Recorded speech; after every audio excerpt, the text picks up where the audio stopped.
Welcome to GME Admin Insights, the podcast dedicated to the GME community. I'm your host, Natasha Brox, and I am thrilled to be back with you today. You know, I talk a lot about professional development, connections, networking, growth, and I like to have people on the podcast that bring insight and growth and meaningful information to the GME community. And with that, my guest today is Dr. Juanita Braxton. I am so glad to have you on the podcast today. Thank you for joining. Thank you. Thank you for having me. Dr. Juanita Braxton is currently an executive director of Imani Consultants, PhD. It's a 501c3 nonprofit organization with a primary focus on health education, medical education, and community service. She is also a GME consultant, which is greatly needed, as well as a business and personal coach. So Juanita retired from the University of California, Davis Health System after 27 years as an administrative director in surgical education. Wow, so she is a seasoned program administrator. Yes. And the inaugural member of the ACGME coordinator advocacy group, which we love us some ACGME. Right. That they speak for us in the GME community. So she has the experience, the expertise in program management, quality improvement, accreditation, compliance, team communication, as well as educational program daily operation. The list goes on and on and on.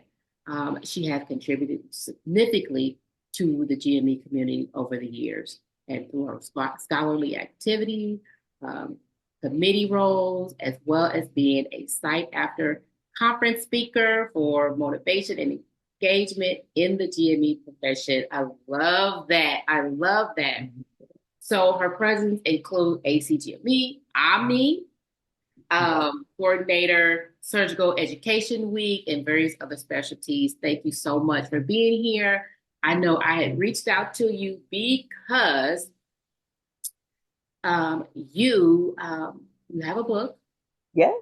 You have a book, and it's called "Stay in Your Lane: Inspiration and Encouragement for Team Communication."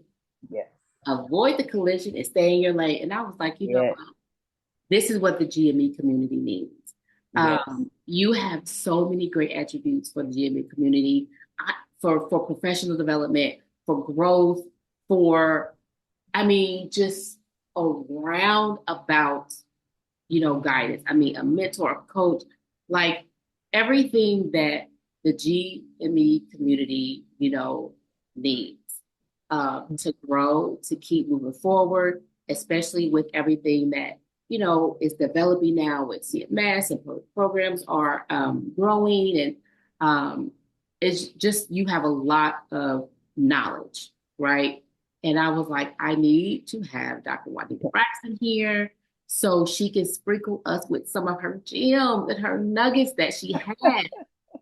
Like I said, I love professional development and I love growing. It's a continual thing.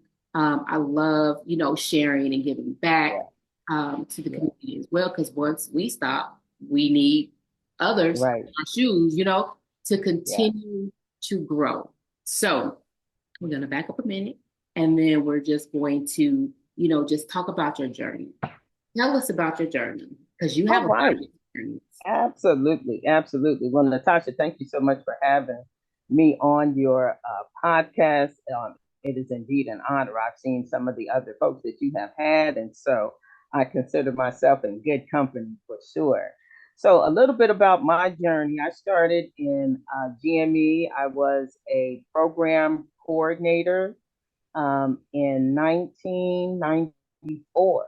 So this was back in the days when there were PIFs and paper. And so I started at Highland Hospital in Oakland, California. We were a part of the University of California Davis system. And we were called UC Davis in the East Bay because we were probably about a 2-hour drive from the main campus for UC Davis. And so I helped kind of kick off that office. When I first started, I didn't even have an office. I didn't have a chair. I didn't have a desk. I didn't have anything because they were just now um, starting these programs up. They had ran them out of Highland Hospital a little bit and out of UC Davis, but this was the first time they were going to have an office. So when I came, I was the first GME professional that was hired, and then I had to hire a staff to work with me. And so I started in surgical education and I finished. I did all my 27 years in surgery. Wow. I started as a coordinator over the general surgery program. The first program I was a coordinator for, I had 120 residents and fellows because we partnered with the United States Army. So we trained some of their people as well. And so it was a huge program. So it was a great learning environment. I worked for Dr. Claude Organ, who was the first Black American College of Surgeons president.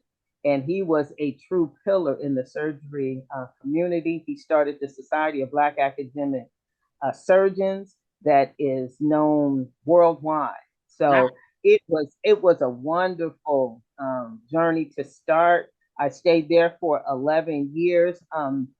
Right before I left UC Davis in the East Bay at Highland Hospital, Dr. Organ actually had passed away, like in about, I would say June. We were getting ready to have our graduation banquet, and he had been sick and he had passed away. And then about August, someone contacted me, what we call UC Davis, and Sacramento was sort of like the mother campus that their person that was overseeing their surgery training programs up there was actually moving into the GME office. And so I had already had a good relationship with the Sacramento. So they're like, and I lived in between. So coming from where I lived to Oakland could take you an hour, 2 hours, and it was traffic, it was the whole thing. But going the other way to Sacramento, it was Yeah. less traffic. So one of the administrators up there remembered, she said, I think Juanita works like kind of in between, and she's probably tired of going back and forth to Oakland. So we know she's already done this work. And, I had already started speaking and doing things in the surgery education arena. So they reached out to me and offered me, an interview. And then I got the position up there. And that's where I stayed until I retired. We were one of the first centralized offices in GME where we moved everybody out of their, most back in those days, people were doing, they were like office secretaries and GME work. And so, they were doing, it was supposed to be like half day, but many times they were doing more scheduling for physicians, more, making appointments and all of that. And then the GME work was getting the leftover time that they had. So when I came in to take it over, it was some noticeable problems. People weren't getting a pager schedule, or they weren't getting a call schedule, or they weren't getting the annual schedule. So it was an issue with like who's doing this work. And up there we also had a lot of residents. So their general surgery program up at UC Davis in Sacramento had 70 residents just in general surgery. That didn't include plastic surgery, vascular surgery, Wow. cardiacs. It didn't include any of those. That was just general surgery. So somebody needed to do this work. And when I came, I was like, you know, um, we need the personnel to do this, and I can't have people that, telling me, oh, we need, I'll get it done, but I have to, make these doctor's appointments and get his calendar together. And I'm like, that doesn't work for me because if one of these hospitals that we send our residents to does not get these schedules and pages, this is a nightmare. Mm-hmm. This is, what they were doing as receptionists and general administrative work impacted, maybe one physician. In GME, that impacted 70 people Yeah. Yeah. across the board. And I was like, when you kind of weigh it and think it through, they were like, oh, yeah, that kind of makes sense. I was like, we can't have this. And it was our partnerships, right? So if you have partnerships with other hospitals, your residents rotate for, there for a certain amount of time, they needed to be ramped up to accept us, right? Because we're coming from off site. We're not really employees of theirs.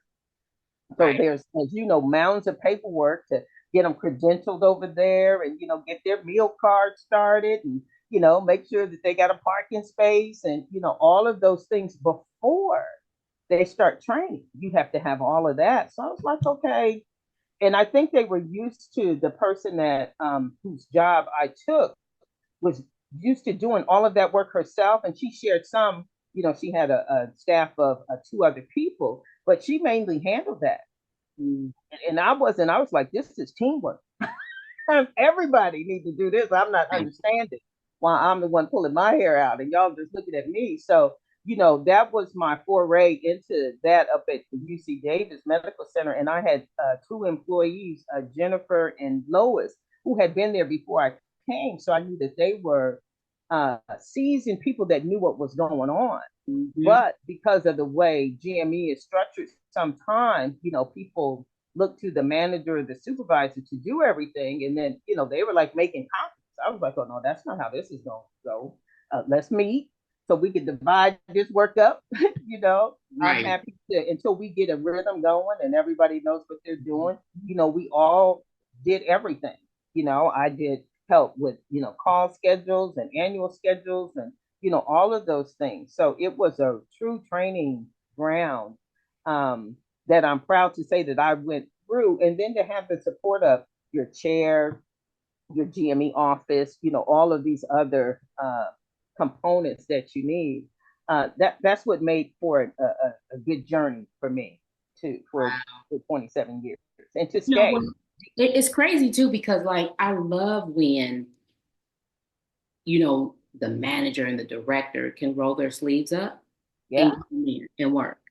You yeah, know, I always tell people, especially when they're developing themselves or they want to be like a director or a manager, um, you know the work. You should know the work too. you should know the work first. You should know in case that person, I used to tell my staff, there's no reason why no one in here can't ever take vacation, can ever go to a conference, because it's enough of us to step in. Now, we're not going to do your job. We're going to help you until you come Right. back.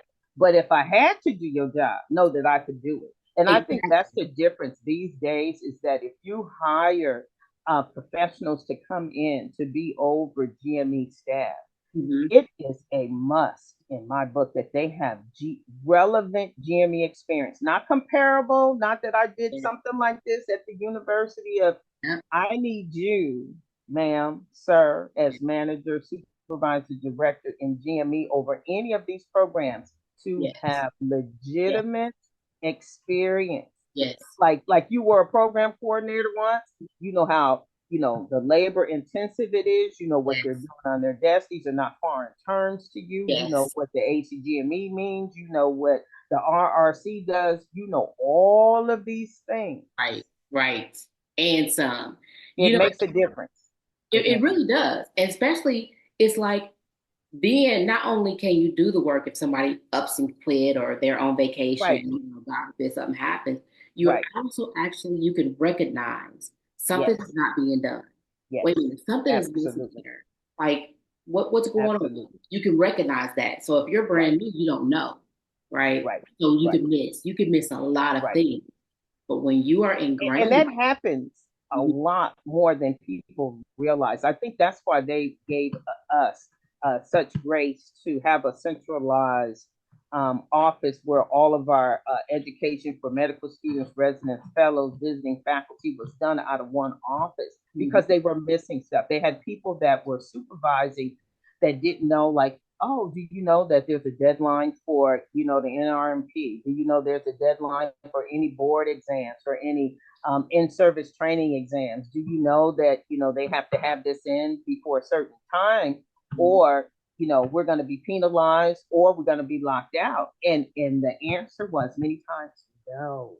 And so I was like, how do you know what they're doing? How do you know? How do Yes, you know that they're meeting these deadlines? Do you know how to go in and check the annual surveys? So you know how to go in and look to see if, this information has actually been entered correctly, that they updated their rosters, do you know how to do that? And they did not. yep. They did It's always something that's missed. Always. always, So when I always. see program directors and they've been a program manager, a program coordinator, I'm Right. like, okay, Right. they put in the blood, sweat, and the tears, and so they know, Right. you know, Right. um, and they make good managers, right? Right. Or good directors. Right. Um, And the program director, if they were good chief administrative residents, so where we were, we had a chief administrative resident, a mhm, couple of them that were responsible for taking our information that we requested and sharing it with their residents and their fellow colleagues, so that they could get the administrative portion down to, we're not just doing this because, we don't have anything else to do. We have to call you 14 times to get this done or that. We right. do this because we're being mandated to do it by whatever specialty board we Mhm, have, whatever the ACGME needs. These are coming down as mandates. This is not like a request that, hey, if you're not mhm, doing anything, send us, this information. right. It's because this keeps this program functioning. It keeps all of these programs running. And if Mhm, somebody misses something, this can impact their career. And I think that's what GME, especially administrative professionals at the program level, do not understand. yeah. If something happens in those programs, you have impacted every resident or fellow in your program and impacted in a way sometimes that if something administratively has not been done correctly, it can have your program shut down. If they forgot to send, part of the program information forms, if they forgot to do those pits correctly, if they forgot, oh my God, I thought I had attached this and that, these things lock. And so you can't go back and go, oh, you know what? I made a mistake. Let me add. They're like, hey, we're over that. We can Right. move on. We're just It going to can put that make you or didn't have it, break a program. period. That's how important it is. Full stop. Full stop. That's how critical this work is. Yes, That's yes, how yes. critical. Yeah. So Yeah. you It's can not be for the faint at heart. It's not for smart. people that are looking to get in like some kind of administrative. The work that GME professionals do directly impacts someone's life. Yes. Directly. No, You know, no ifs, ands, or buts. a lot of Directly people's lives. impacts Yes. someone's life. Yes. That's at the beginning and throughout because it impacts not just the resident, but patient care as well. Absolutely. Absolutely. Because if they Documentation is everything. everything and Everything. the learning, if Everything. the resident really doesn't understand or you didn't catch it or doesn't know or whatever, and now you got a surgeon trying to cut on somebody and they really don't understand, like, Right. Right. you know? Right. And So it's in the explaining, and there's always two sides. So I look at it as and that's why I wrote this book, is that there is an administrative side that has to be handled. The technical ability, that's the program director side. I can't tell my program director how to do surgery. That's not mine. But I can tell you what form you need in order to get certified for that surgery. I bet you that. I bet you yes, that. I can yes, tell you what form you need. I can tell you what data is due. I can tell you what fields need to be completed on there. And so, in the communication aspect of this, everybody has to know their lane. I understand administrators that want to help run their programs. I do. I understand that because now more and more people are coming into GME with advanced degrees. They got bachelors and masters, and they want to be able to use those skills. yes, However, the rules have not changed with the ACGME. The yes, program director is responsible for, has the authority to do, has the accountability of that entire program. Now, when you go to look at the program administrator, it may say you have the responsibility, but you don't have the accountability and you don't have the authority to do anything. And so, though we want to help, I used to tell people, my program directors and vice chair of education, I respected their opinion and they respected my opinion. mhm. But at the end of the day, I'm like, when they come looking for who's over this program, I'm going there right there. Hold on, let me get on the phone. Look, he or she will be down here in one moment. Hold on. Right. I'm here. Do you need some paperwork? Did you not get the right form? Did you didn't What did you not get from me? Because I'm here to help you with mine. But if you got some technical questions, you want to know, how this service went, why you didn't fill these caseloads, why, one moment, please. Let me get the person you're looking for. Yes, she Because said. if we don't stay in our lane, that's when administrators are the most frustrated. Well, my program director won't do what needs to be done. I go, well, you know what's going to be the answer to that? That program will either get with the program or they'll be shut down and those people will be going elsewhere. Yes. Because that's the promise that he took on or Hmm. she when they said, you know what, I will be responsible, Right. accountable, and I have the authority to do what needs to be done. That's what they said. Right. I Right. said, how can I help you? How can I help you today? How can I It's, help you? it's funny you say that because I remember being a coordinator and you interview for certain roles. And my thing is, I always tell my PD,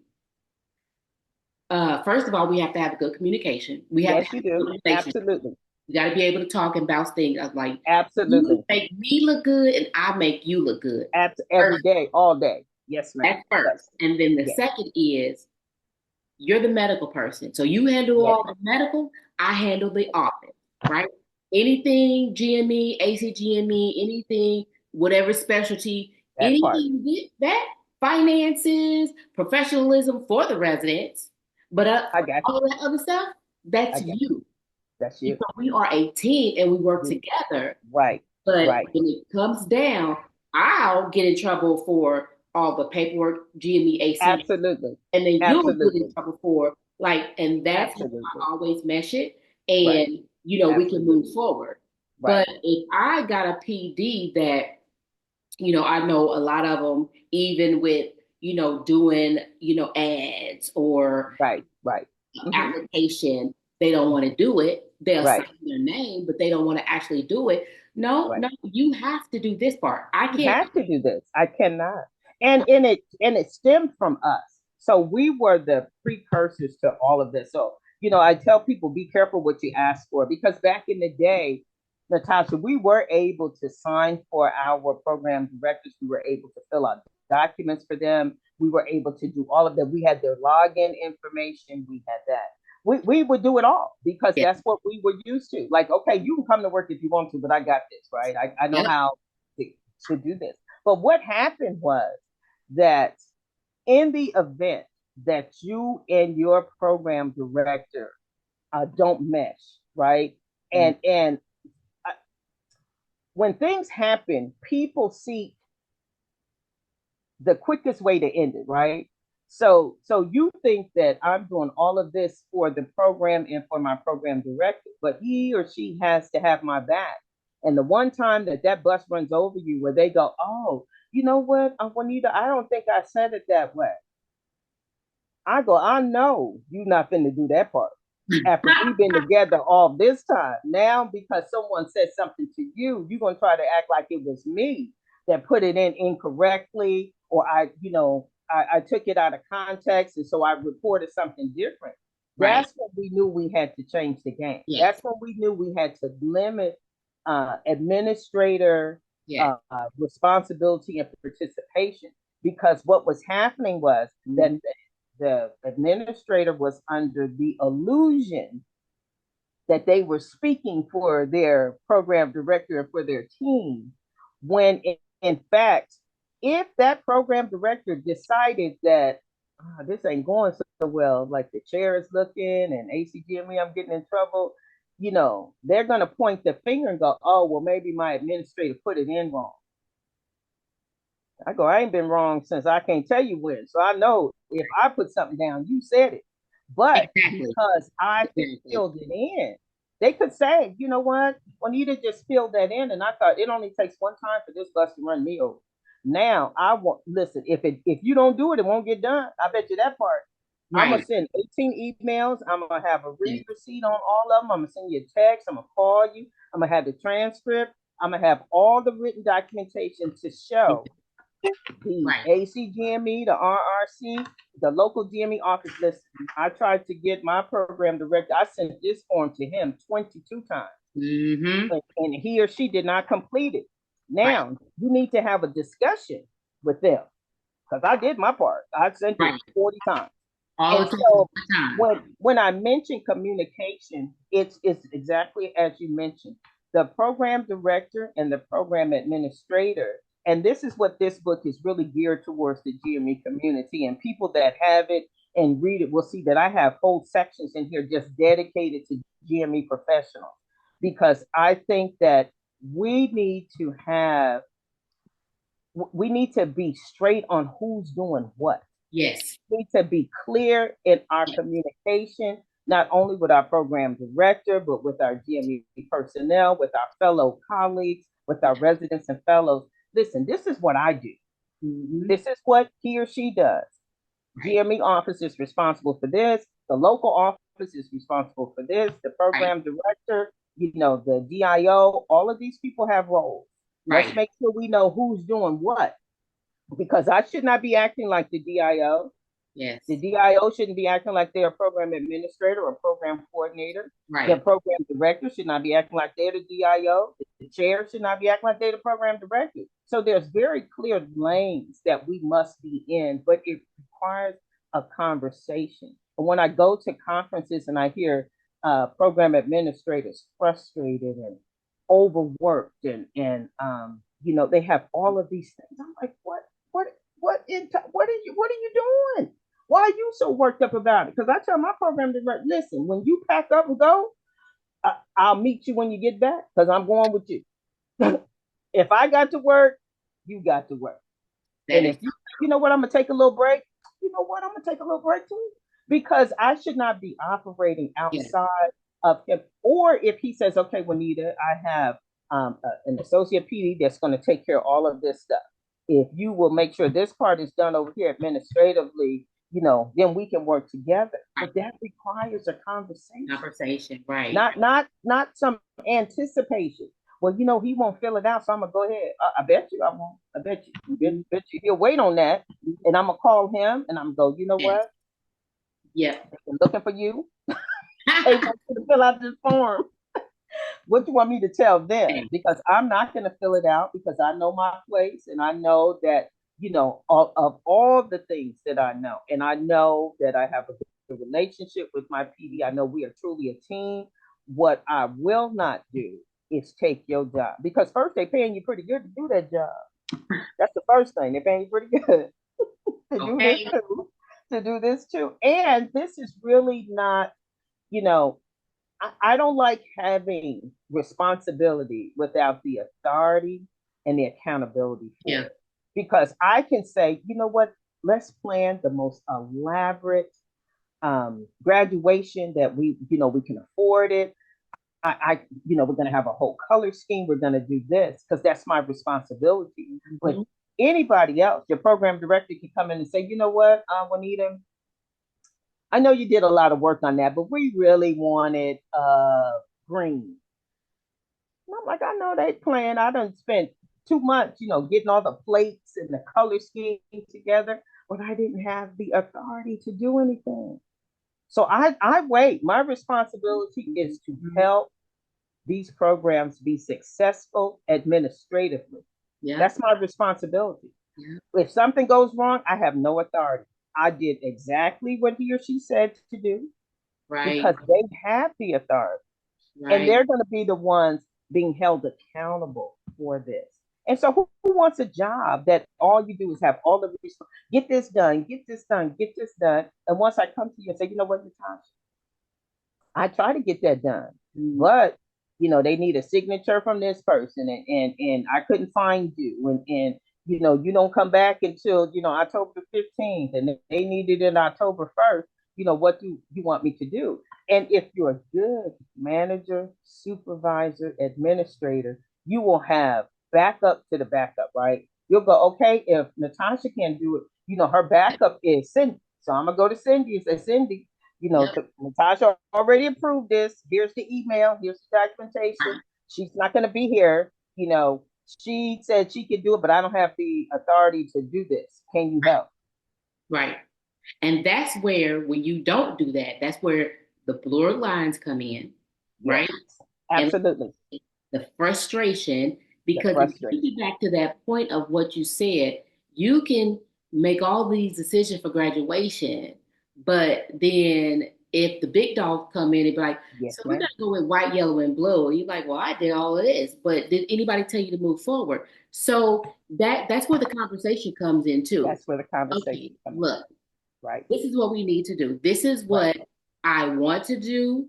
Right. This is what I saw. What are we doing? What are we doing? Period. Full stop. What are we doing? And Blue. that's the conversation that team communication is all about. Yeah. When I did this Stay in Your Lane book, I thought about all the times and all the conferences. I was really blessed to speak at a lot of places, to really sit on the ACGME inaugural coordinator advisory group. I was able to go to a lot of different specialties, and I heard the same things over and over. Mhm. The administrator, coordinators, they were so frustrated. My program, and I just spoke with MedHub, a month ago, and that was one of the questions someone still asked me today. She said, my program director does not utilize me. I can do this, that, the next thing. And he says he can do it all himself. And I go, okay. And at the end of the day, if my check clears, I'm cool first. Let's get that together. I'm all right. Secondly, I'm here to help you. I'm not here to get in your way. I'm not here to beg you for work. I'm not here. The program requirements, the common program Yeah. requirements now say that the coordinator is a lead administrative person on these teams. You're point blank. Now if the ACGME says it, I got to believe it's true. And so if I'm the lead administrative person, I need to know what's happening. Right. And if you don't feel like that's what you want to do, clearly I may be in the wrong office. This may not be my spot. I may have to go, and hopefully this person, the Right. program directors, will change. But if they don't, we have to be wise enough to go, I know the rules. I know what I'm supposed to be doing. I know what I am allowed to do. But I also know that I am here. I'm your best friend, program director. I mean, look, we're going down, and I've been blessed to have really good program directors Yeah. throughout my 27 years, and vice chairs and people that I could work with Yeah. that valued my opinion. But I used to tell my staff, yeah, they value my opinion. And I share, for the record, what I think should happen, because I've been around a long time. Yeah. Program directors and some other people come and go. Yeah. Your administrators are usually. For a little while. And Right. so I was blessed that they allowed me to share what my thoughts about certain Right. things. And, Right. and because I had a history of being involved in some of these things, I Mhm. probably got a little bit more say than most people. But Right. I told my staff, at the end of the day, after I have given my best opinion, my best work, if that person says, as the authority figure, we're going to go this way, we're going this way. Now, there's a note in the file that said, Juanita said, we should not go down this street. It's dangerous, Will Robinson. We should not be over Right. here. I got a note, and he'd seen it, and I emailed it to him saying, I disagree, but you're in charge. And so I'm going to march wherever you tell me to. But for the record, we've been down this street before, and I can tell you what's on this block. You haven't been, but I've been down here. Right. But I'm still going. Right. I'm not going to Exactly. get hurt, though, because I'm going to stop before it gets something to me. Right. But Right. I'm still going to listen to you, because you're the one that has the authority. And I think that's where administrators get off track, is that they want a lot more responsibility and authority than they're ever going to get. They're not going to get it. No. Unfortunately, what you want to be is a team player. You want them to hear your voice. You want them to understand your counsel, that I am here for the good of the program. Mhm. I may hear some talk, off-site, downtown, in the back of the room, what people saying. So, I would tell my residents and fellows, don't ever say anything in front of me that you do not want him or her to hear. Because as a person, my job is to keep you from not only doing damage to yourself, but to this program. Right. Right. And so my responsibility is to the program, not to one person, not to one resident, not to one Right. fellow. And it wasn't really even to the program director. My responsibility is to this program, to make sure that all the required documents are filed correctly, that we have people going where they need to go, that there is no one that's hurt, harmed, that I could have helped. That's my responsibility. Now, if you're coming in with an alternative, agenda, I'm not your person, because I'll go upstairs to the chair, to the GME, the GIO, the president of the United States. I'll make a TikTok, Facebook post, Instagram. You finna get the business, because I'm not taking this with me. They will never say, Dr. Right. Braxton didn't say nothing. Oh, I bet you. Look, I got some documentation because I wrote it down. All right I here. believe in documentation. So I made a Yeah. note, send you an email, send me an email. I sent you a text. I called you. I got all that recorded. Now I That's made a good. TikTok video, did social media, did Instagram, LinkedIn. I got it covered. Now you can say what you want, because I'm over it. I know that's, but you know what? It's kind of crazy because you have to, and that's where when you talk about the lines. I remember I had a program director, and he said was used to doing everything because his coordinator didn't do anything. Okay, well that's not me. So why am I here? Why did you hire me? You don't need me. I can go somewhere else if you Right. want to do everything yourself, right? That can happen. But we go back to the conversation. Let's have a conversation. This is what I'm here for. I know what I'm doing. Right.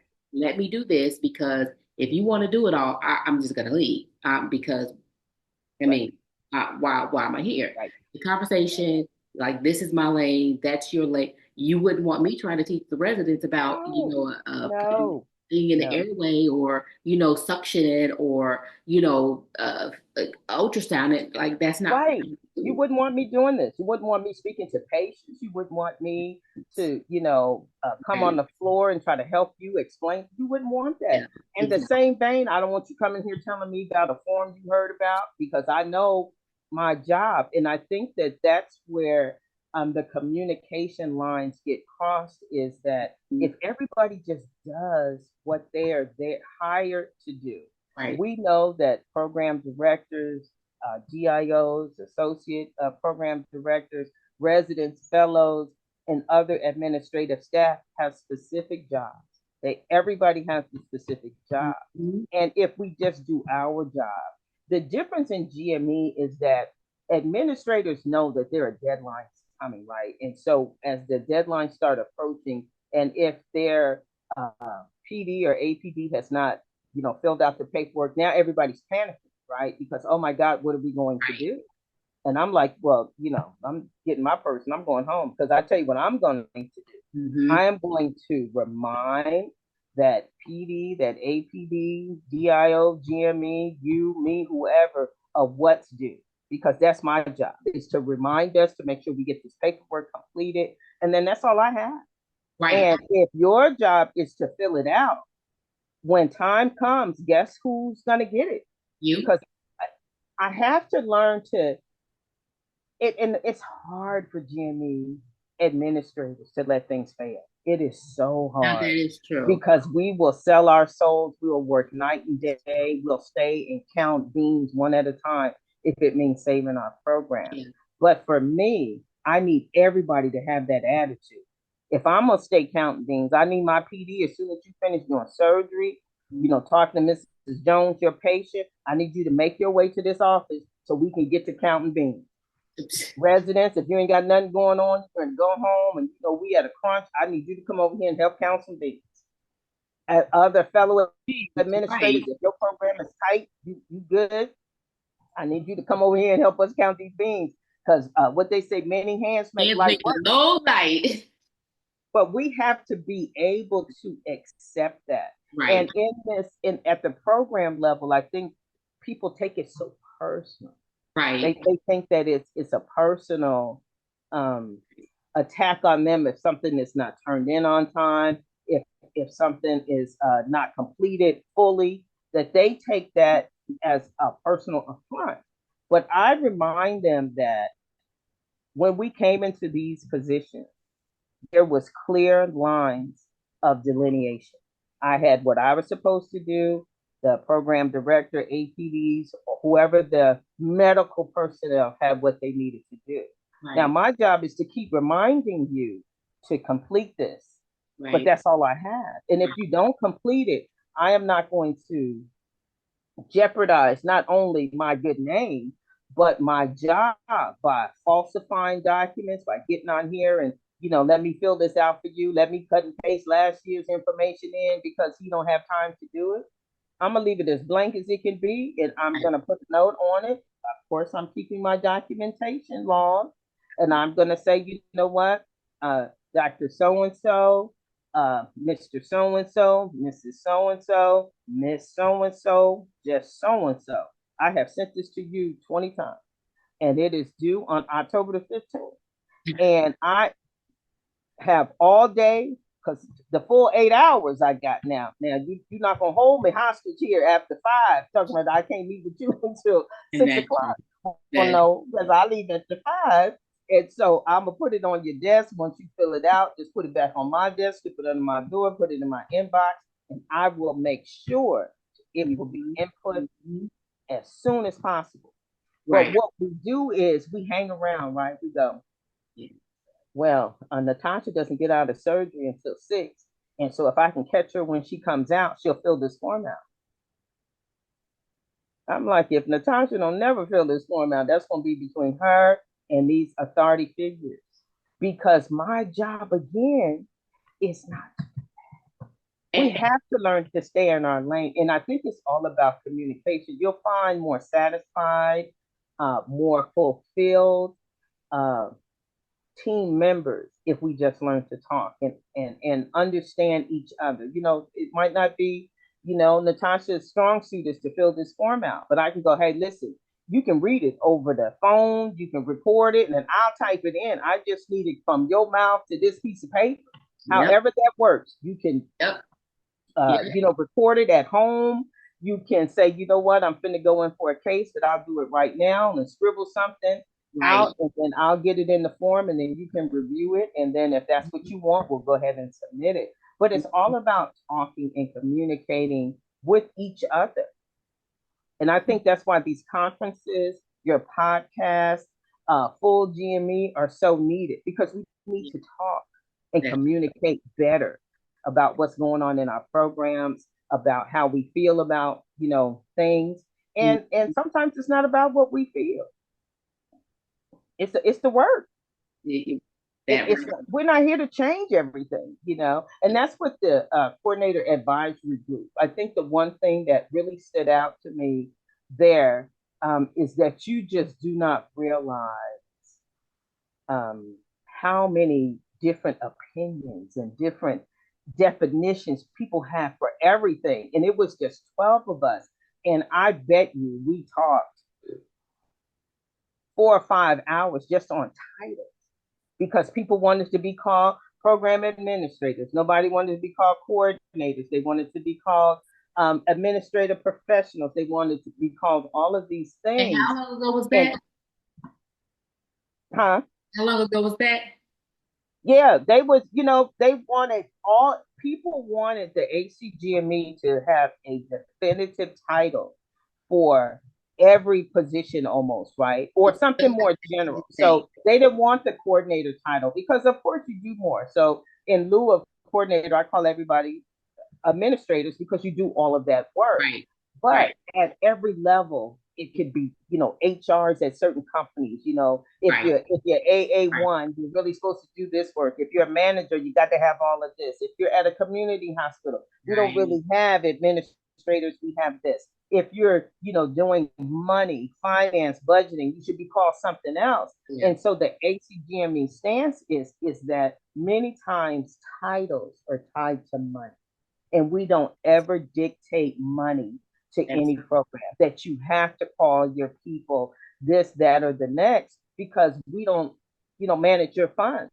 right. What money you have at the university level, you may not have at the community level or at True. a private hospital That's true. or, the military. It is. So it made sense when you come into that arena because people were like adamant, what I manage finance, I do this, I do that. And then we had other people that did one program. They may Right. have had 5 residents, and you want to be called what, the president of some programs, they have 2 people and they manage, 100 people. Yeah. Yeah. So it's we want to be careful in tying ourselves Mm, to a title. right. It's more about the work that we're doing Yeah. that matters. You You know, know, it's still like that to this day. yeah, So that yeah, I really do like that explanation because you're right. Like a county hospital is different from a big university medical right, center, right, in a private hospital, which they have very little funds. right. So And they have limited series, limited titles. So, yeah, who you may call a manager in your hospital may not be a manager in another that's true. hospital. That's so May, true. they may have to have a degree, they may have to have, further advanced training. Yeah. And so trying to really, everybody comes with that, and that's probably the biggest issue in the GME arena is because, and many jobs are similar, but they're not the same, right? Oh, So if you're a GME professional and you work in the GME office, that is much different work than if you are a coordinator or a program administrator, it's or if true. you have a fellowship or residency, Yeah. or you just do medical students, or you just do visiting faculty. All Hmm. of those things are very different depending on the location. California does something different than New York. There's It's something different than Chicago. There's something different than Georgia. And so how can you within your domain you yeah. can. So I know a lot of people here in the last couple of years I've seen HCA.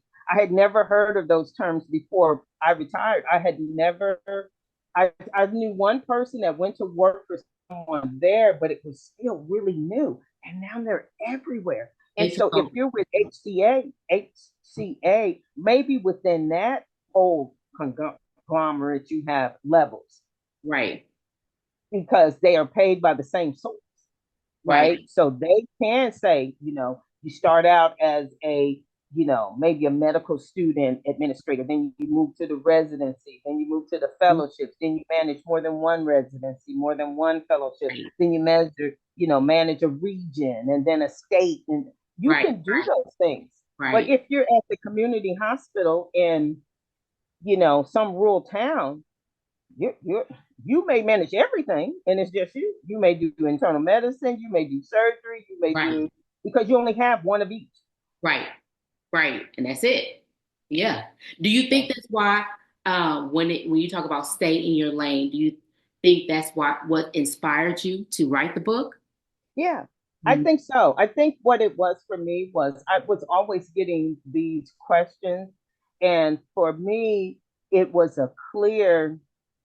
It was not clear as to what people were frustrated, upset about. And I think one of the things that broke my heart and what really made me write this book, which is actually sort of a compile things of presentations that I did all around the country, was that there were truly administrators that were overworked, that were um, harmed in some way because their programs did not take care of them.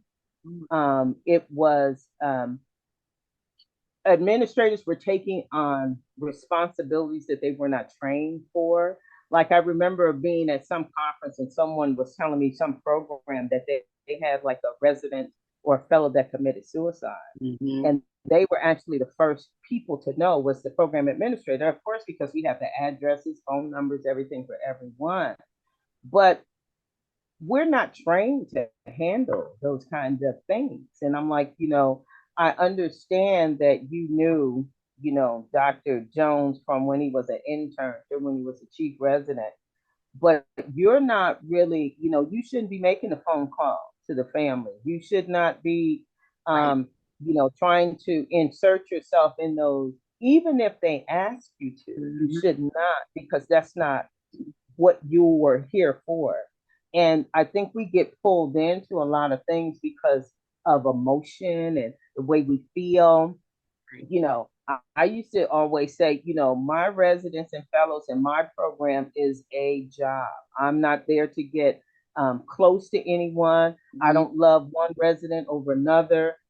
I'm respectful, I'm kind to everybody, but I have a family, to come home to. I had children and I have a husband, I have family to come to, and I can't afford to expend all that energy at work and then come home and give them what's left.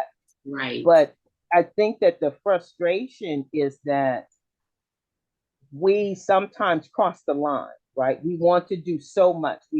GME people, I think, are the most helpful group I've ever seen.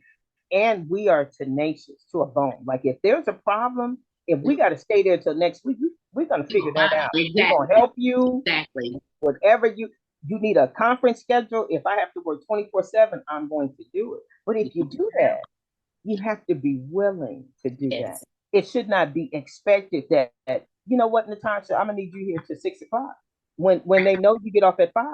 But because they're late or because they now have time, instead of having a conversation with you and saying, listen, Natasha, now tomorrow I have clinic or I'm free between 3 and 5. I know that you go home at a certain time, but would you mind changing your schedule just for then so that we can get this done because that's all the time that I have. Then we can negotiate or we Right. can Let's talk agree about or some not things. agree. Right. But to feel like you must do it. And I Yeah. think that's what hurt the most when you speak around the country is that there are people that are, they're at a conference and they're on their phone the whole time. People call in and I'm like, hold on. Or on their laptop, not paying On their attention, laptops and all the that whole time. money.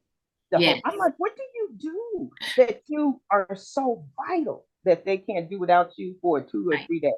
This is your learning. This is your growth. This is your professional development. This And is your professional. you're Yes. not taking anything in, No, you know? no, So no. yeah, And why? And why? yeah, What in your job, if we all kind of do similar things and none of us do exactly the same thing, but what makes you think that you have to do this like this? Like who said something to you? Like, it's do you know nobody, what your it's job them. description say? What did It's you hear? internal because Right, they don't want to come back to a lot of work. So let me, right, let me finish it up. Let me do it while I'm just sitting here right, instead of while I'm here, let me focus on what I'm here for. Let me right, focus on this, presentation. Let me focus on my growth. Like we do that, we put ourselves in, it got to get done. It got to get done. It got to get done. right, Instead of thinking about me. Okay, so let me expand on this, presentation while I'm here and right. network, for me. We remove ourselves, Yeah, yeah. which is not good, It's you not know? good, and it's not us doing the work that we need to do, and it's blurring the lines. And Right. I talk a lot about that in this book because I think that we that's why we get into so many collisions, not only professionally, but our lines blur so much that we are actually taking on the job that the program director or DIO or whoever's supposed to do. But at the same time, we want, I'm not going to say sympathy, that's not a good word. We want acknowledgement for Yeah. doing that. And so Yeah. then when you get someone like Dr. Braxton that comes and says this, everybody should know what their job description are. Tell me what you're doing. Well, Right. I have to do this and I have to do that and I have to do this. And I go, okay. Right. Anytime people do tasks, that are outside of their purview, that is Mhm. outside of their job description, that's extra, right? So Yep. extra work requires extra pay. So are they paying you to do this? Because that's not what your day to day is. Your day to day is make sure web ads is done. Residents are where they're Right. supposed to be. All of these documents are filed on time. We have the program information files. We have all of these things done. That's your job. Right. Well, all this other stuff. What is this? Is Right. it because somebody else couldn't do it and they thought you were the best candidate? Is this a promotion? What is this? What is that? And I think that if we're not communicating that to each other, Right. Right. it's a problem. You know what? I think that when you said that, it made me remember, like, they goes back to that's how the GME community is, right? You Right. know, yes, it can wait. Yes, somebody else can do it, Yes. but we just feel the need to do The it, right? need. Right. And that's Right. that's a good thing, but that's really a bad thing. It's That's like really a bad thing. we're in our lane, but Yes. it's like if you on a trip, you can only last for 6 hours driving on that road. Pull off Right. the road, get a hotel, and get some rest. Right. Why would Right. you keep driving 10 hours to, be sleepy and groggy? Right. No, Right. you have Right. time to get the rest that you need. So you have time to stop what you're doing and Right. let me go home. And Right. we always think about others. We always think about Right. residents, medical students, nurses, duh, duh. And And that we was think we can fix it. huh? We think we can fix it.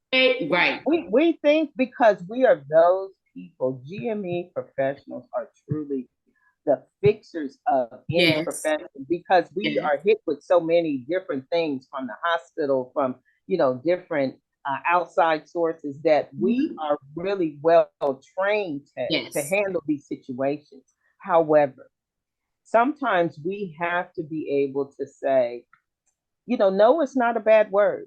No is for, self care. And I speak a lot about self care wherever I go because I think administrators really miss this, that the things that you have to do, the work that we do is so detailed sometimes. You have to know, all of these little moving pieces. I got to pay this before they can go there, before five people can come here. They need coats, they need this, we need to move them because that's not a good site.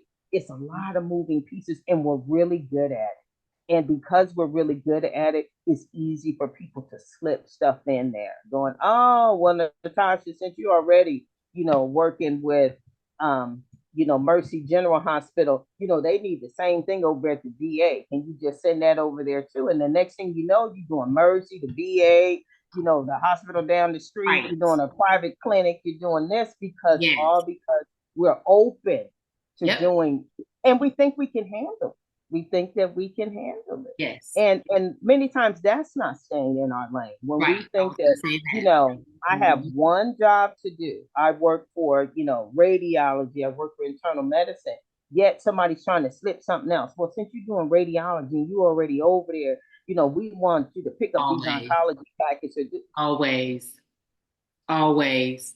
And, Always. and you know what we say? Okay, Oh, yeah. okay, I get them. I'm over there. You And know next what? thing you know, you're doing oncology. Right. They just slipped it in there, right? They Right. slipped it in there. Yeah. So when you think about like stay in your lane in this book, what message do you hope, just hope it will convey to the readers, especially when, regarding like team communication, because you have to communicate, and even like personal growth, Yeah. because you have to grow from it. So what do you Have hope it convey? I hope that this book inspires people um, to analyze and understand their personal and professional journey. That they understand that communication is at the root of all of this. That you have not because you ask not many times. If you want to go to school to be, a nurse, or you want to be the best landscaper or whatever, you should be able to do that. And I taught a time management class not too long ago. And people always say, "Oh, Dr. Braxton, I don't have enough time." I go, "You have more time than you think." While you sitting there watching the 50th TikTok video, you could take a whole course while you're sitting there at lunchtime, eating at your desk because you got a mountain of paperwork. You could have been out walking around the block to get you some fresh air and some exercise we have the time, but we don't have it prioritized. Is what do you And in growing, you have to be open, especially in the GME community. There is always opportunities. I know that you talk about them on your podcast, and I see them posted on LinkedIn and everywhere where there's classes that you can take. Everything, you don't have to be an MD. You can just go for knowledge. You can just say, you know what, I'm not here to get credit. I just want to know what's going on. And right? so my journey was more of I want to know what's going on. I want to know the backstory. Like, why are we doing this? And I I think that's why I understand. was the speaker for so long. It's Mhm. because I was not challenging um, the authority or any. I just want to know why we're doing it this way. Are we doing it because it's been done this way for the last 25 years? Is this the most efficient, the most effective? Have we not thought about doing A instead of B or C instead of D? I was curious, and I think that on our personal journeys and our professional journeys, curiosity should lead us. We should want to know, how do they get this GME money? How come they tell us we only can get 10 people? And you look over at geriatrics and they got 15 people. How come we only got 10? Yes. It's because we didn't have the right complement, we didn't have the right package, which would happen. And I think curiosity leads to growth, Mm-hmm. right? If you want to know more, like I see a lot of you now going to be presenting at the ACGME conference. Yes. And that was one of my major conferences. I was able to do the plenary for a year that I went. And so what was funny was I had applied to do these presentations. And then I just didn't think about it. And so when they contacted me, they go, "Oh yeah, you're going to do the plenary at the end of the thing, at the end of the day." And I go, "Oh, that's about 20 people." Girl, this lady came downstairs. She says, "Juanita, no, it's for everybody come. It's going to be 1,000 people in here." And my Mm-hmm. sister had traveled with me, and we walked downstairs. And I said, "Oh, show me my room," because I thought I was just going to do a little classroom. I said, "Show me my room so I can get set up, know how many seats, and I can get my PowerPoint." She said, "Oh no, you see that stage down there?" I was like, "You have got to be kidding." I said, "No, you're not." Deb Dooley was a good friend of mine who did the Oh, coordinator really? board. Yeah, she was a good friend of mine. I worked with her up at the ACGME.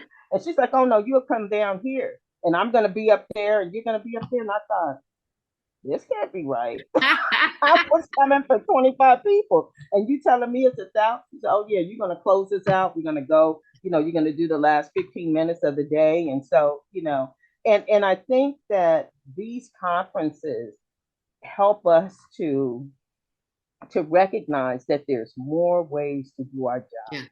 Yeah. That some programs have plenty of money. Some universities, these people have done some of the slickest things. Everything is electronic. And you may not have those funds, but you can implement some of their strategies, some of their tips. Right. So it's a place of growth. And when you don't want to grow, when you talk to people that have been in GME 30 years and they have not done anything else, you go, it's more to it than this. And we're not even doing it that way Right. that But everybody even doing 5 years different ago. things. Yeah. So, they may want to just come to work and sit, right? Right. And on that note, so what advice would you give others like on balancing personal and professional growth? Like, because some don't want to do it. Yeah, some people don't. And I say, this is a job that's ever evolving. If I can look back 30 years, so I've been doing this now for 30 years. If I can look back 30 years, this looks nothing like when I came in, nothing. Yeah. Nothing like when I came in. The opportunities are there for you. And I remember seeing on your LinkedIn page that you post everything. Like you could be the president of the United States. You're like, "Hey, if you think you can do it, apply." And I think that people are limited, and I think that that's where personal and professional growth comes in. Is that you have to believe that you can do all of these things and you have to prepare yourself, right? And Yeah. so if you have to read the common program requirements, if you have to read other job descriptions to see, like, how did they get to be a manager and a supervisor over there? And it's because they had to have this experience, they have this certification, they have this. And Yeah. as a former tag me person, and I saw it on your question, for me, that separates you from the pack. It shows that you have studied. It Yeah. shows that you are aware of what it takes to manage in a program Yes. because you have aligned those questions that they ask on that exam is very general, but you have to be able to do your own research. Yes. Have to be able to find stuff really Where quickly. he And is. so Yes. I think that that's where the crossover is too, because if you're able to be certified, you're able to go back to school to get your bachelor's or associate's or master's degree. You're able to take, medical information, informatics, health administration to allow yourself to grow, to move up. If you come in as a program coordinator, this is your first year of doing anything. You need to be able to see people like you that have started there, but now they're, Right.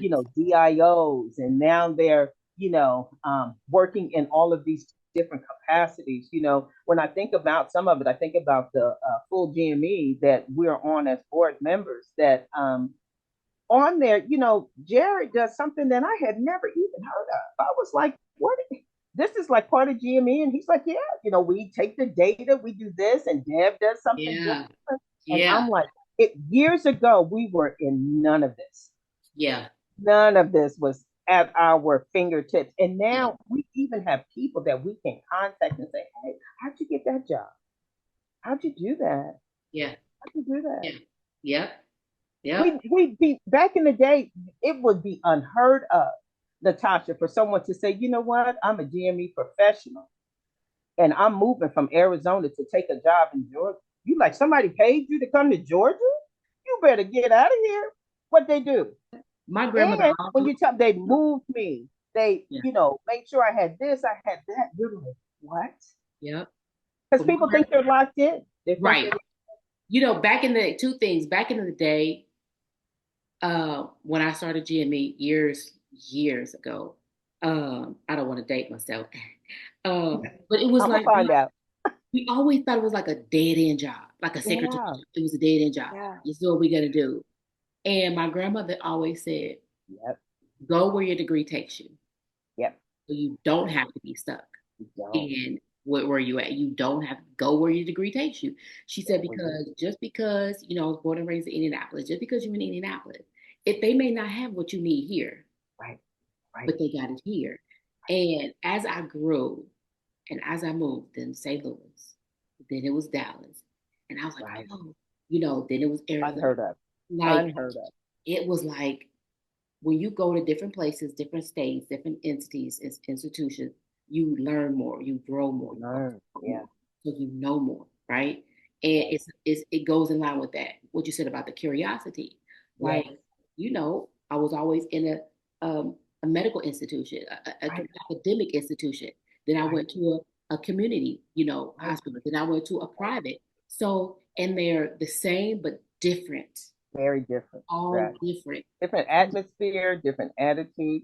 And I think Yes. that that's the professional and the personal growth, is that you Mhm. have to be curious and you have to be willing and open to change. We can't be so wedded to, University of California, they did it this way, and that's the only way, and you're not open to doing Yeah. something else, and you're not open to listening to new ideas and new innovations. And that's what I like about full GME, is that now those things should be showcased. If you tried something at your Hmm. institution and it changed the game for GME at Right. your place, it may change the game someplace else.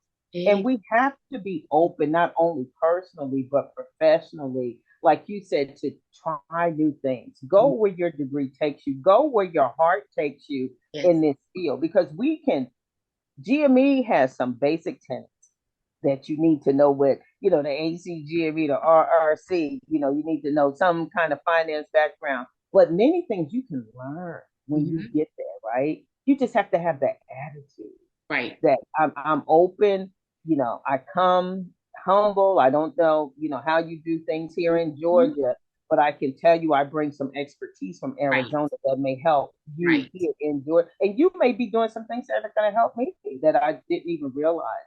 But Right. our professional personal journeys, we have to be open. We have to be curious. We have to understand what our role here is. And we have to aspire to be something different, Yes. right? Yeah. We can't, if we sit in the same space all the time, that's all you're gonna know. And so conferences and gives you a broader perspective. It Yes. also shows you the different levels. Like when I went to my first ACGME conference, I was blown away. I go, who are all of these people? They're like, they're GME professors. I'm like, from where? They're like, from everywhere. Hmm. It was like 10,000 people. Yeah. I'm like, you got to be kidding. Yep. You have got to be kidding me. They're like, no, this is Mhm. all these, and this is not even everybody, because somebody had to stay back at the office. So this is just a few, and every place only maybe sends one person. And so this is just a snapshot. And that's when my mind was broadened that, oh my goodness, Mm-hmm. you can do anything You in can, this field yeah, that you want to do, and barring, your personal life plays a part. If you're married and you have small children, maybe you can't up and move, to a different state, but you may can move to a different job. You can make and move to a different town. You may can move to a university, hospital, or a community, or a research right, facility. So the convergence of all of this is getting yourself out there and expanding your horizons, right. knowing what's out here. And if you can't get it on the job, get it personally. If you wanted to be a dog groomer, then take a class after work. If you wanted to, what, I'm crafty, I want to make wreaths, or do it Mm-hmm. to help you Mm-hmm. relax, to get away from this Yes, job. But do it for you. right. Do it for you. You wrote that book, Stay in Your Lane, which, I mean, the title says it all. Mm-hmm. But do you think it's important for like the GME community um, to like engage in scholarly, activities? Absolutely. Mm-hmm. Absolutely. I think that's the only way that you grow. That, Mm-hmm. if our aim is to become better and better at what we do, Mm-hmm. we have to open our minds and look at different techniques, different ways of doing things. What's the cutting edge? What is no longer viable? What should we stop doing? Some things we're still doing that nobody's done them in the last 10 years. I'm like, okay, Right. we need to phase this out. Maybe we've got a bunch of paper, but I think scholarly activity raises the bar, right? Mm-hmm. Because in my alternate profession, when I was doing my doctorate degree, we had to do research and we had to, really write your dissertation and all of this. And it gives you a different perspective about things. And I think that's in GME, you have to be able to understand what the program coordinator does, all the way up to the DIO, all the way to those accreditation agencies. What do they do? How do they impact Mm-hmm. us? And if you're curious, maybe you'll join a research team and you'll go, hey, you know what, I got Right. some time. I would like to join that. And can I help you collect data? Can I, tell me Mm-hmm. what you kind of do? Can I help you input some things? Can I help you write this paper? It's important that we stay relevant. Right. And one of the most frustrating things to witness is people that are in these positions and that are talented beyond measure. I mean, they could do anything anywhere, yet they won't venture out, but they want you to change where they are. Well, I need more money, I need a promotion, I need this. And it goes, well, it might not be here, you may have to leave to get the promotion. And good management and good supervisors, all of them should be at the forefront of encouraging you to seek Yep. better Yep. opportunities. I prepared my staff. I was like, you know what? I'm not going to be here always, but I know I have. I know when I leave here, I have left this in the best hands possible because I trained you myself first, and I encouraged you to Right. go past me to do better. And Yes. and I think that's what we don't do enough of, and I think it's not spoken enough of a professional development for Yes. GME personnel. Yes. That should be Yes. a hallmark, a cornerstone of this Exactly. profession should be Exactly. professional development. Exactly. I Yeah, do see a shift though, probably within the last maybe year and a half, maybe even 2 years, a shift of the GME community wanting now that professional development, wanting to know more, wanting to grow. yeah, I've started to see that over time, which I think is excellent because at first it wasn't there. absolutely. I'm starting to see more program coordinators or supervisors or administrators do abstracts. You know, Yeah, yeah. um, I And I do. think it's due to podcasts like yours. I think it's due to LinkedIn when you're watching people. The one thing about some of these professional websites is that they show you what people are doing, right? So when you look and you guys post, hey, I got accepted to, present this topic at the ACGME or at Army or at, any number of in SAMA, if it once you see this, I think it can spark um, some curiosity and some a spark of hope that I could do that. I Oh, think in the okay. past when I was coming through, that it was not. it was always seen as the most outspoken people were doing this, right? So I've been loud my whole life. So even in this field, I spoke it and I spoke it out. I'm like, okay, these shenanigans y'all doing, we're gonna have to come to a conclusion, and we're gonna do it from the top down. Bring Donna Lamb from the NMRP, bring Dr. Naska from ACGME. Why are we doing this, sir? What is this? Right, These right. I shenanigans got some here. We got all questions day to for be you. and this. What we doing? What we doing? And I Right. think that what they thought that was more for the more outspoken Uh, people, right? Because we were the face of, of speaking out against a lot of things. And now you see others that are, not as well known, but still like, hey, you know what? We did something cool over here at the University of Arkansas. mhm. We can submit this. And you see people now starting to come out of the shadows almost, right? In confidence because they saw you do it, or they saw, Barb do it, or they saw Yes. Deb do it, or they saw, Keno, or anybody does. Ashley, if they saw them, they're like, oh, you don't have to belong to X, Y, Z to present. That's true. That's You can true. just have an idea that has worked Hmm. because that's what scholarly it's showing why it worked. We don't want to know, something you tried and it didn't kind of go well. We want to Right. know success, that you have results to share with Right. us. But I Right. think you're right. In the last couple of years, I've noticed too, I think professional development in GME is on the rise, and Yes. that's a good thing. But it's even more important to stay in your lane, right? Because some people, when they start doing this, they think now they can tell everybody else what to do, Oh yeah. including their program directors and Yeah. chairs. And you know what? I saw this cool thing at the conference, and they did this, and we need to do this. And Right. everybody's like, "Our Right. stuff works. It ain't broke. We don't Right. need to fix it. We're glad you're excited, but you know."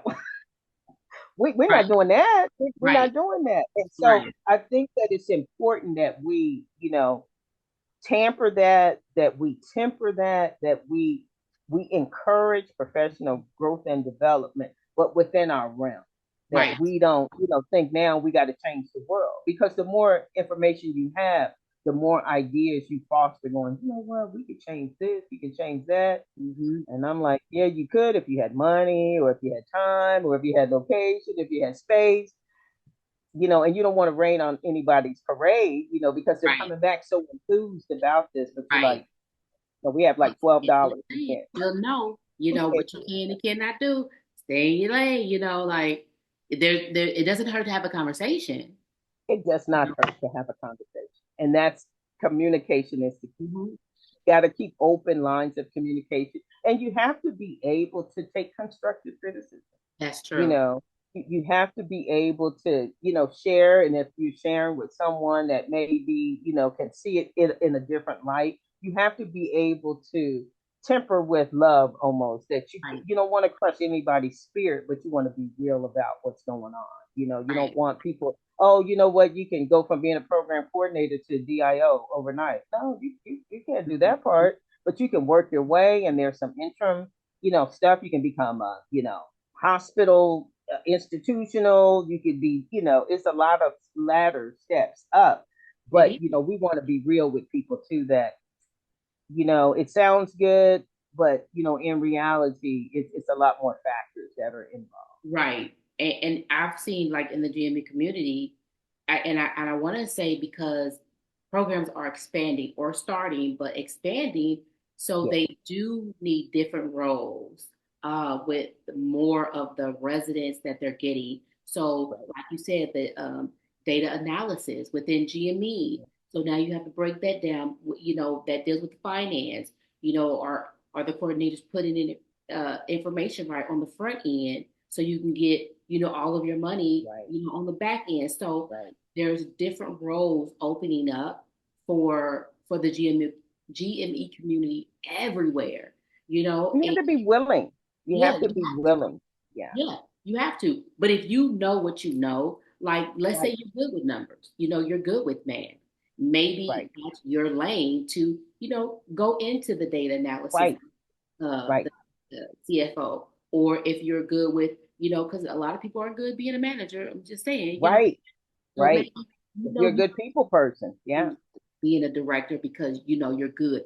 And for me, you're a director, you have to be a good leader. You Everybody's have not a good leader, you know? not everybody. No. So maybe that's not your lane, Right. but maybe you can do more of the research ramp, Right. or the Right. scholarly ramp, So you have Yeah. to, and I always say, especially when it comes to your professional development, you have to know you first. Make your professional development plan. Yes. What do you want to Most be? definitely. What can you do? Right. What's your pros and cons about yourself? Only you know, right? So That's the key. then That's the you'll key. know where Yeah. you need to go and what And lane. know who you are. Take some of these intelligent tests. Take some of these things that look internally at you, like Myers Briggs and some of these, Right. and I think that is absolutely key is to Yes. know yourself, know what you're capable of, Yes. but at the same time, know your negatives, know your Your faults. Like, limitations. I'm not, some people are not people. They need, Right. some kind of research, or I can do, I can study data, I can do things. Right. Maybe you're not the the manager type. And people also need to know that, it there are no demotions. It's different routes that we're taking. So, you think because, oh, I was a manager director here, that I can't go to data analysis or health informatics or something, because that's going to be seen as, I was demoted or I took a downgrade or Those are whatever. the You titles. have to be open to changing direction. You Right. have to be open to knowing your value and your worth. You could be making 100 grand, but as unhappy as all outside and not effective or efficient. You Right. could be a hot mess in that position. But Right. if you were to move maybe to a position that's 75 and it's more, hands on work, and you get to, Right. do this, that, or the next, and you're much happier and you're satisfied and you're productive. And not only that, like you said earlier, people get stuck on titles, right? Yes, So just because very a much. title doesn't, you don't think it's going to be 100,000, Right, oh, that's a low grade title. I'm not right. even gonna. I'd like to do that, but I'm not gonna go out for it. You don't even know, You right? don't know. That could be, your that could be what you need to do and what you like to do, and it could be still, the title's not there, but it could still, have that Yeah, salary. yeah. Yes. And that's really the key for all of this, is that, don't be so stuck on titles and positions and all of that.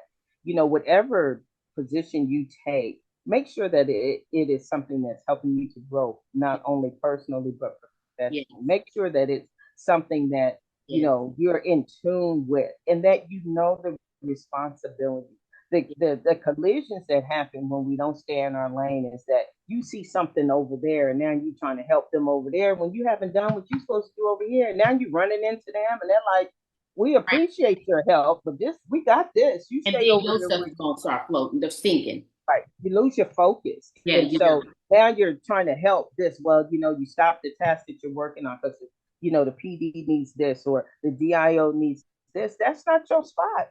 You Nope. stay over here. And if they need your help, they'll come ask for it, or you can offer it. Don't jump over there, right? And go, oh, well, I got the answers and I can help you. Yeah. Stay over here and do your very best, but know your responsibilities, know your job description, know what it is that you're supposed to do, then know what those around you are supposed to be doing. Right. Because then that will give you an idea of, hey, I'm over here managing, schedules. Natasha's supposed to be doing, the outreach and going out to these places, and Sally is supposed to be doing this, and now you have an idea. So if someone calls or something lands on your desk, you go, you know what, that's really Natasha, she doesn't need me to help her do this, let me just pass it on to her, because now you're just staying where you're supposed to. That's Right. Sally's job, let me send it to her, and if they need help, they'll come to me. Exactly. They'll come Exactly. to me. Because Exactly. if we get out of our lane, that's when all these collisions start happening. Yeah. Yeah, I think so too. I totally agree because, if I'm in my lane, I don't want you coming over thinking you can take, what I'm doing. No. I'm already do it in the middle of the work. Like, hey, okay, I got this. I'm already working. Like, and You you're know? not expecting them. So it's a crash going to happen because you don't Yeah. see them coming. And you're Yeah. like, how you get over here? You didn't see like this whole yellow line? It's solid. That means you can't cross over. It's a solid line. Where are you going? And next thing you know, you got all these people over here trying to help you and trying to, instruct you and counsel you. And you're like, I Mm-hmm. appreciate that, but no, thank you. Yes. I got this. I Yes. got this. I got this. I got this. Yeah. So lastly, I want to ask you, I usually ask you actually like a fun, scenario, but I want to ask you, so out of your book, Stay in Your Lane, if you could give two takeaways to help the GME community, um, what would it be? Because one, they need to, I mean, we all have our own lane. So um, getting the book, reading the book, figuring out how you can stay in your lane, what you need to do, how, your communication with others, you know, that when I think when you read it, you should read it just for you, not everybody else, but Not for just you everybody. Right. and what you're doing in your lane. Yeah. So what would be two takeaways that you would tell the GME community from staying in their lane? I would tell the GME community the first thing is to understand, you have to understand and be understood, right? So, in order for you to do the very best that you can do, not only personally and professionally in GME, you need to have it locked down what you're doing. And you need to have clear communication with your team members so Mm-hmm. that you are not overlapping, so that you're not assuming, so that you're not trying to take on stuff that's not yours. Yeah. If team communication, if it's just you and your PD, you need to know what does he or she expect from you, and they need to know what you expect from them. Like I expect that when I send you documents that within 24 to 48 hours you're gonna get it done. That's my expectation. You Right. expect from me when you call me that I'm at my desk, that I am here handling, office business. You Right. have that expectation. So we have to have our expectations aligned with each other so Right. that it's not any, you know, fuzziness or I don't really understand what he or she wants from me. It has to be clear communication. And again, you want to be understood, but you have to understand as well what the team is doing, what my role is. Secondly, I would say that, develop a communication style that works for you. If you're a person that cannot talk on the phone, then tell everybody that deals with you, I'd rather have an email because I can't remember, conversation. It could be kind of detail oriented. Mm-hmm. So understand what your communication method is. Some people are visual, they need to see stuff. Some people, they can hear things and boom, they got it all down, you Mm-hmm. know. And with that, your communication method, make sure that you have documentation, right? That so that there can be no miscommunication. Yes. Black and white is hard to refute when you have it in front of you. If I showed you a document, if I showed you these questions, you would say, Dr. Braxton, I sent you these questions. These are the same ones I have. There's no difference. You can't refute that. I can't say, you know what? Oh, you gave me this Kleenex. You wrote something on here, and you're like, nope.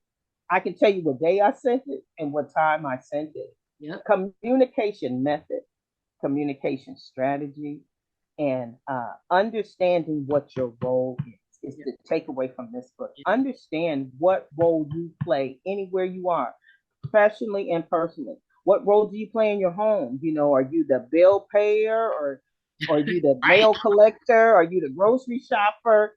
Right. If you have children or significant others, you go, hey, I got this. Your job is to take the garbage out. My job is to bring the garbage in. Right. Personally and professionally, you need to know where you stand. And I think that that's the problem, is that many people don't read their job description. They read it when they're hired, and then that's it. Now things will start, layered on, right? And I tell everybody, you need to make sure that your job description is up to date at all times. If you're doing extra things, you can just write it on there. It's not like you're asking them to, do anything different. But when reviews come, you can say, you know what, Natasha, you had me doing, figuring this or going down to this place in October, and I did this and I did this. And that's just for us to get on the same page. Mm-hmm. right? And your resume should always be up to date. You know, your CV, your resume, an opportunity may come that is communicated to you today and say, you know what, we got the best job in America for you right here. And now it takes you 2 weeks to get your resume together, get your CV together. You don't really understand these terms. Right. It's preparation. It's going to be our friend. Mm-hmm. And communication, personally and professionally, allows us to know where we stand at all times in our personal life, in our professional life. If you have clear communication with your team at work, clear communication with your team at home, your Mm-hmm. life will be more harmonious Mm-hmm. because you won't have these collisions and bumping heads and, oh, I didn't know you was doing that and I didn't know you was doing that. And sometimes you have to revise your strategy. Sometimes you have to revise your methods depending on what's going on. It was a hurricane. You know, things are a little bit different. We can't send you an email because the system's down. We're gonna call you and if you got to record it on your end so you can play it back later, that's what's gonna have to happen. Right. Right. But we don't have no other method. So we have to be flexible Yeah. too. But the key really is to know what we're doing at all times Yeah. and to understand why we're doing that. And if you can't get along with that program, this may not be for you. Yeah. If you're having problems at home, people will tell you families separate, divorce, break up all the time because we can't get on the same page. We can't get it together. It's the same way at work. You Yes. know, you have work divorces. You know, I thought I could work with, you know, Dr. Bob, but, you know, we're going to have to separate because I can't, you know, you won't get where I'm going. I won't get what you're going. Yeah. It's Exactly. okay. There's It's nothing wrong okay to with it. start over. It's okay. Yes. It's Sometimes okay. starting over is better, you know? Sometimes it is. And most times it is, I would say, because it gives you a clean slate and Yeah. it really gets you to focus on what am I here to do? And it's, What am your mental capacity I? too. Like, Yeah, you don't have all of that, hanging on. right. So you could, see better, breathe better, do better, then you can enjoy your work, which in Yeah. turn may be better work, you know? Maybe better. And communicate to be understood. You know, Yeah. you want people to understand where you're coming from. Don't communicate to get a response. You know, I'm That's telling you, I just want you to be, no, I want you to understand what I'm saying. exactly. And I want to understand what you so communicate to be understood. And Communicate. then you need to also communicate to understand where they're coming from. Yeah. That way you get on the same page. And in GME, it's so important because those details, if they're missed, can really tear up a program, can really harm people, not only, you know, in the physical sense where your program may collapse, it may lose its accreditation, but it can harm people, you know, mentally that, you know, I worked here 5 years and now, you know, they're closing our program because we didn't have this done, we didn't have this done. That's a mental block for people. So we have to be careful. We really have to be communication experts almost. That is so true. That is so true. Wow. This was some great nuggets. I already knew this podcast was going to be fire because you have given some great nuggets to the GME community, period, point blank. Now, Thank you so much. it's up to the GME community to take the nuggets and Yeah. make it work. Yeah, and Right? I'm here to help. I really am. I thank you so much for this opportunity to share. You know, it's been on my heart to write this book for a while, just because the same things are still happening in 2024 that were happening, you It, know, 5 and 10 years ago. And I'm like, are you kidding? Are you guys still, you know, even in retirement, I hear things and I'm like, you have got to be kidding. mhm. But You have got to be kidding. it's small steps though. Like Yeah, if you do your yeah, part and then somebody is see it and they'll do their part and then they, and then, we can, it'll be better, right? yeah, yeah. But it all, sometimes it only start with one. That's right. It That's only right. start. And that's an excellent point to end on is that these are small steps. So this is my contribution to that small step because like you said, it takes multiple times. I read somewhere it takes 23 times before we change a habit. We have Yes, to do it 23 times right, before we change a habit. right. And so, you know, people are learning and GME is growing and expanding every day. New people are coming in. Some of the season are leaving. And so it brings a different, you know, they don't understand some of the things that we did to get to this point, and we don't understand what you have done to get beyond this point. So Right. it's really a small step for everybody, but necessary steps to take. Yeah, so true. So if the GME community wants to connect with you, is LinkedIn the best way for them to reach you? Yes, they can reach me on LinkedIn. They can also send me an email at drjbraxton@gmail.com. And that's drjbraxton@gmail.com. And for anything, you can reach out if you need, to sit down and discuss something with me. If you want to purchase books, if you want to, just have a conversation about team communication, that's the best way to reach me. But LinkedIn, I'm on there all the time, so that really is the best spot to hit me up with the instant message, and I can get back to you, or shoot me an email, and I'm happy to talk to And I anybody. will have all of her information in the description box, so that way you don't have to go looking. It's gonna be there. Um, but yeah, so the book, Stay in Your Lane, on Yes, Amazon. on Amazon. Well, you can buy it for a signed copy. You can purchase it from me, and you can do that by contacting me through drjbraxton@gmail.com. And I have a link that you can pay for it, and then I ship it out to you, or it's on Amazon. And then the next time I see you, I'm happy to sign it for Oh, yay! Not the signed copy. you. That's always better. That's good. Yeah, That's and always I have them right here, so you can always get them from me. And I ship them right out to you after I sign and put a few little things in there for you. The Amazon version is $15. You can also get it as a Kindle to read on your iPad or on your laptop or phone or whatever. And that's if you have Kindle Unlimited, it's free. And if you don't, you can buy it for $4.99, or you can get the copy from me, and it'll be $25. It's $20 for the book, and then $5 for shipping. And I will send it right out to you with a personalized inscription. oh, not personalized. That's how I would like mine. So, All right. Well, come on through. You know I got you. I know, Come I through. know, I Come through. know. Thank you so much, Dr. Braxton Field, on Thank this you. podcast. You know, I cannot thank you enough. All the gems, all the nuggets that you've given to us. I want to thank you. Um, we have been talking with Dr. Juanita Braxton. She is a boss babe in her own right. Okay. A Thank business woman, you. she's growing. And we gotta say, she was the first one for the tag me, um oh, what is it called again? You was the inaugural. Uh, Yes, I was actually the first African American on there, and it was only 12 of us. So I was one of the very first members. I think they're on either 3 or 4 groups now of the coordinator advisory group here at Everybody, yes. GME. And Mhm. what an eye-opening experience. So please follow them.